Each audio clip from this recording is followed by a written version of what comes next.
తర్వాత మిథున రాశి. మిథున రాశి విషయానికి వస్తే ఈ సంవత్సరం గురుని యొక్క సంచారం చేత ఆత్మవిశ్వాసం, ఉత్సాహం పెరుగుతుంది. కొత్త విషయాలు తెలుసుకునే దానికి ఉత్సుకత చూపిస్తారు. విద్యార్థులు కొత్త విషయాల పట్టు సాధిస్తారు.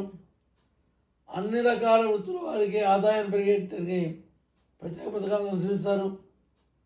ఉద్యోగస్తులకు పదోన్నతుల విద్యా అవకాశం ఉంది.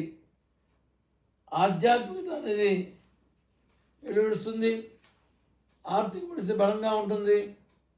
ఆదాయ మార్గాలు పెరిగే అవకాశాలు ఉంటాయి. అక్టోబర్ మాసంలో ధన సంబంధ సమస్యలను అధిగమిస్తారు. డిసెంబర్ మాసంలో స్వల్ప ఆరోగ్య సమస్యలు గురయ్యేటువంటి అవకాశం ఉంది.